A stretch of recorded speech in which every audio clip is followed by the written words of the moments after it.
Ooh, welcome man, welcome back to the channel guys. Real quick, guys, y'all see what I'm doing? Well, if you don't understand what I'm doing, I'm getting ready to replace the cylinder head. Now hopefully this video will be up before this video show up, but I had to stop because I forgot. I wanted to show you guys something. All right, like I said, I'm doing a cylinder head. I got the valve train apart, so now I'm in the process of removing the cylinder head bolts. And guys, I know a lot of guys would just stick the socket on the impact. That's all fine and dandy, and I probably would too. However, my impact not strong enough. I have one of those. I've been having my impact like 8 years, and I think it's just it served its time. I need another one. Not only that, yeah, I need another one. They ain't got enough power to. But I'm not saying you should do that.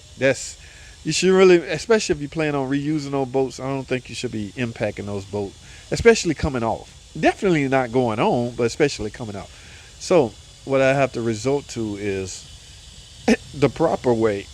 Yes, in my opinion, this is all my opinion, guys. I think this is the way you should be removing head bolts. That initial jerk, it's going to be extensive, real tight. So I'm against impacts, so I have to do it this way now. But that ain't what this video is about. Well, it is what it's about, but I want to tell you something.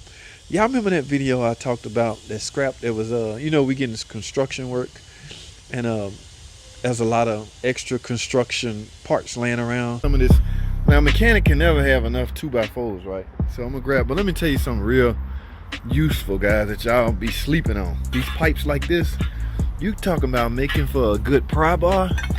This one right here, I want this one. Oh my goodness, you talking about a hell of a pry bar. Even this thin one, I want this thin one right here. You can put your breaker bar in there. Oh my goodness, I'm keeping these. I'm gonna show y'all what I use these for. On another, coming up, stay tuned. Pipes and all kind. Watch this video right here. Well, I spoke about some of the use for this stuff as it relates to automotive mechanic. All right, now I'm finna put one of those tools into play right now, and I want y'all to see exactly what I'm talking about. And what I'm talking about is, now this is a Craftsman breaker bar. Notice how long it is. My original Craftsman breaker bar broke, so I took it back up to Lowe's to get a new one. However, they give me a new free one, but I lost some length. Now, as you know, with length, you have some added room for torquing or for removing things. You have some added leverage. Okay, that my original Craftsman breaker bar came out this far, and it was a ratchet breaker bar. So the head snapped or something, so I went and took it back. This is the only one they got. They gave me this free, but I lost some length, so I lost some muscles. Pun intended, guys. No pun. Y'all know what I'm trying to say. But anyway, so let me show y'all one of the tools I grabbed out of that pile, and we're gonna put that tool to use right now. It is right over here. Now, I grabbed more than this, but here's two of them right here. I'm assuming these was plumbing pipes, plumbing tools. So I grabbed this one, and I grabbed this one, and I grabbed some more. But these are two I have laying out. I'm gonna show y'all, guys. Yeah, I'm gonna show y'all what exactly. Look at that. I just added some length and torque to my breaker bar. Now, I'm not really concerned with the breaker bar breaking because, you know, it's a tool. There's a chance it could break, and I just simply go get a new one. But I don't want to exhaust as much energy. I don't want to exhaust hardly any energy to take this off. And again, my impact, I'm not going to use my impact. So what I'm going to do is I don't have to use brute strength right now because I have just added length to my breaker bar. So let me take these bolts off and show y'all exactly what I'm talking about. All right, hold on, let's get it.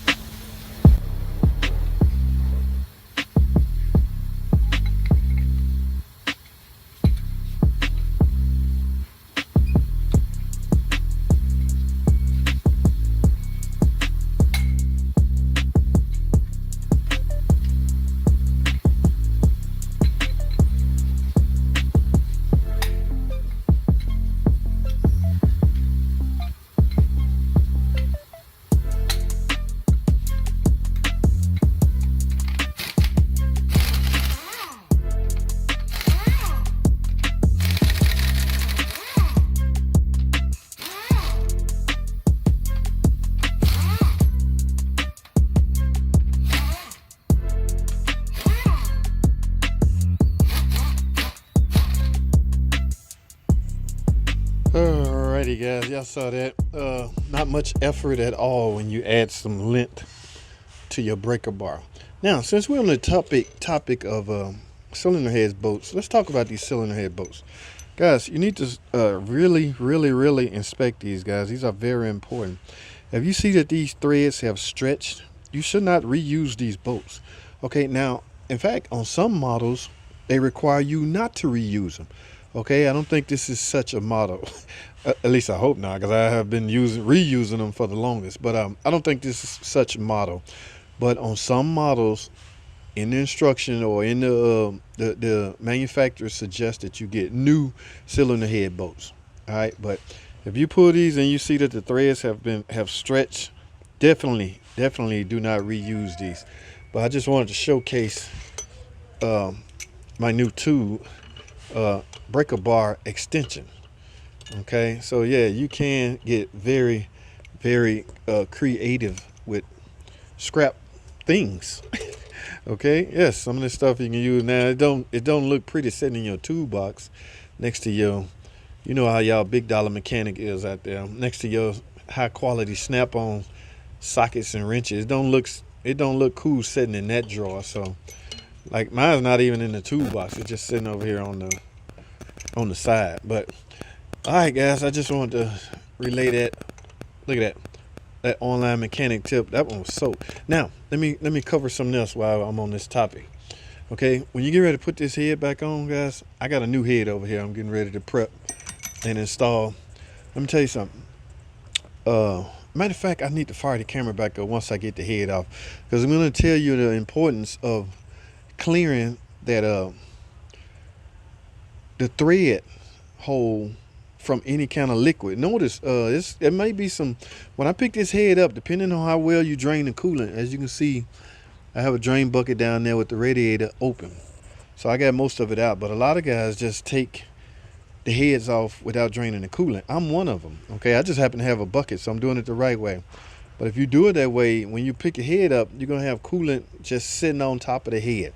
Some of that coolant can get in these bolt threads. Guys, keep in mind, you cannot compress water. So a lot of guys will put the head on, slap that in there, grab the impact, and it start going real slow. This is all aluminum, guys. This is an aluminum block as well as an aluminum head. You can't be playing games like that. So when I get this head off, before I put the new head on, I'm gonna show y'all what I do to make sure this thread is in the block is clear. Okay, that's the thing. You want it to be clear. Now, also, I'm gonna cover this in another video. I just found out Pentastar or Mopar have come up with a tool. Back in the past, guys, we used to, when the thread was damaged inside the block, we had to replace the engine, okay, because there was no such repair kit. Now there is a repair kit. It's a big old tap and die tool kit that Mopar just released. This is new, so we are required to, you know, similar to tap and die, but it's repairable now. They do not want you just, especially on the warranty. I mean, if you don't feel comfortable doing it on the CP, just some people just sell an engine, but on the warranty you have to repair that now. I'll cover that topic in another video, go over the tube with you and everything. Hopefully I have the tube by then. But for now, let me yank this head off so I can show y'all my online mechanic tip at making sure the cylinder head bolt threads are clear of anything. I don't want no oil, I don't want no coolant, I don't want nothing in it. All right, so hold tight, guys. I'll be right back. All right, guys, I'm back. Remember I told you I was gonna come back to show you what I do. In my opinion, this is the way I like to do it. Everybody have their own way, everybody different. Okay, now I got the head off, as you can see. That's obvious, right? So let's get the head gasket out the way. Guys, anytime you're removing a head gasket, analyze the head gasket, see if it was blown or anything like that. These are multi-layer steel MLS gasket. I rarely see one blow, but you got to analyze this anyway. Now, what I told y'all we're going to talk about is these head bolts. Okay, yes, there is a repair kit to repair the threads in the event that it's damaged, but I want to show y'all. You see this coolant right here? No matter how much you drain the coolant, you're still going to have some sitting in the head. Remember, coolant travel through the head to help keep it cool, to remove the heat from the heads and, you know, take back to the radiator, that vicious cooling system cycle. All right, so now you do not want to to put the head on, just stick your boat in. Brrr. No, there's a chance water, or for that matter, look at that. That's one right. Look at that. That's not so much coolant as oil, but you don't want to compress nothing. And if I'm not mistaken, the one I picked out of this hole was oil saturated, so we want that cleaned out. But I'm gonna do one. Let's do this one right here, just so I can show y'all. I typically take some brake cleaner first, just in case there's some antifreeze in there. I blow it out. Okay, here's my blower. I blow any kind of liquid or crud out of there, and then I just spray brake cleaner in there. Brake cleaner is semi-liquid too, but it will evaporate. And I take my air blower again, and just hit it a couple times. What you're trying to do is just clean off the threads, guys. As simple as that.